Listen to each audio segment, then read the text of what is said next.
What's up, Rasmanites? Today we take a look at Dollhouse Episode 3, entitled Stage Fright.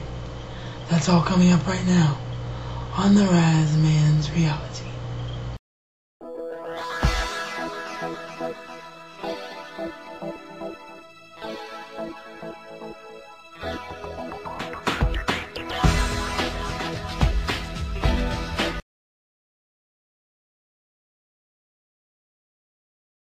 Alrighty, so Dollhouse Episode 3 Stage Fright.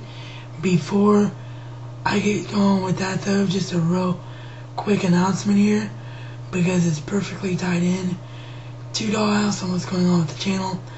And that is that I'm going to be taking a break from the Dollhouse series after Episode 5, which is entitled True Believer. Because after True Believer, or it might be Gray Hour. I apologize, fans. I don't know if Gray Hour comes first or if True Believer comes first. I don't have the Blu-ray set in front of me right now. But I'm going to be taking a break from the series right after Episode 5 because I'm going to be trying something special with the rest of the series. I'm not going to announce what it is or what /who it involves because I don't know for certain if it's going to work out. But if it does, it's going to be epic indeed. So it'll be a well-earned break if I can pull off my plans for the second half of the series breakdown. And the second thing I want to announce is that I'm still planning on doing those remaining 2 episodes right after this one and then doing the Q&A answers, but the video showing off my new computer may happen somewhere in between there because I'm expecting that to have a real quick turnaround now that I got the money sorted and was able to buy another motherboard for the computer, and I'm actually having the professional that's helping me build my computer just build the computer in-house this time. So by the time I get the computer back, it'll be fully functional.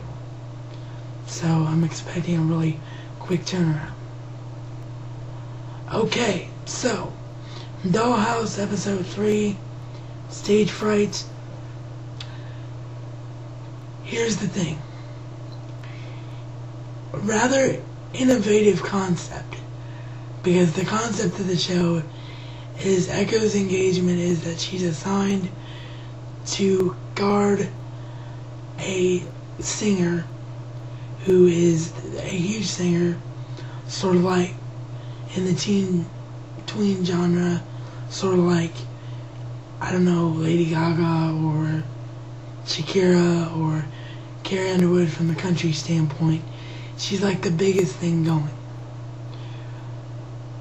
And Echo's assigned to protect her because she's had threats on her life from a stalker. And big spoiler here.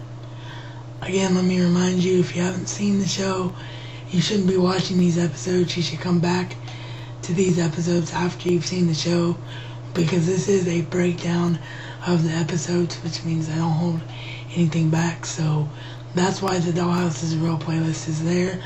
It's there for anyone who hasn't yet viewed the show and wants to come back and watch these episodes of the Razman's Reality with this series later on.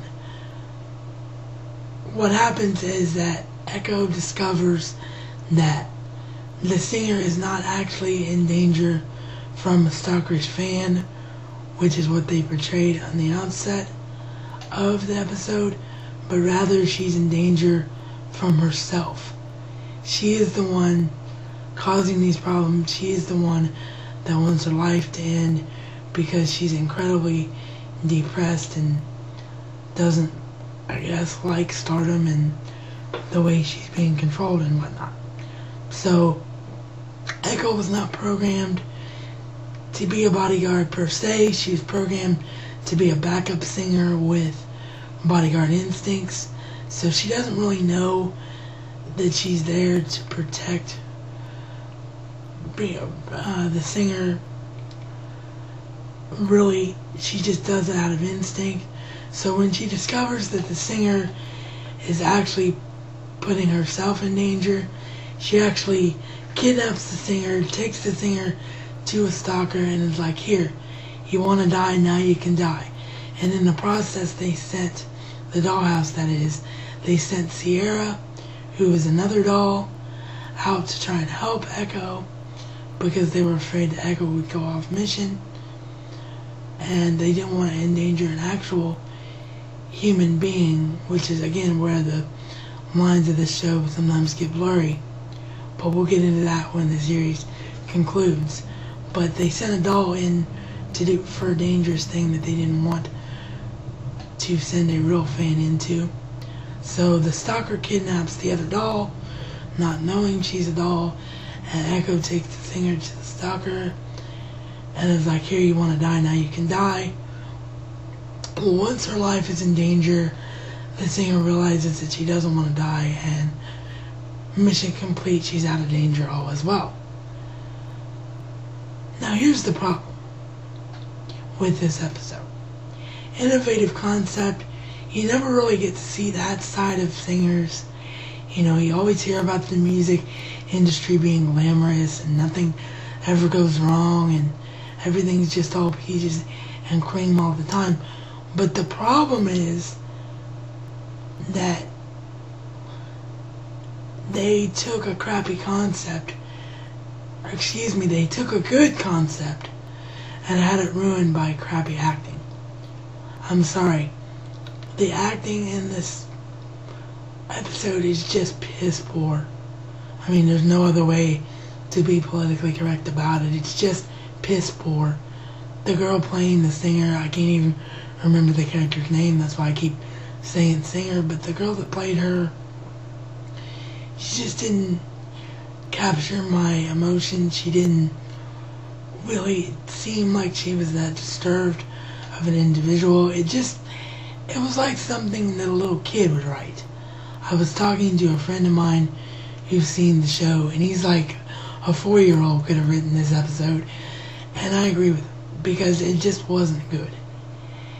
It wasn't good, and it could have been 1,000 times better, because like I said, it's a good concept, but it was ruined by poor acting.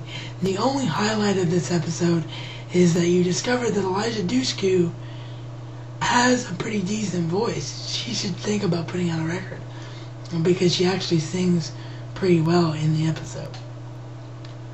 So, episode 3, Stage Fright, 2 out of 5 stars. With that, this is reality according to the Razman. And Razman style, it's not just a catchphrase, but a way of life.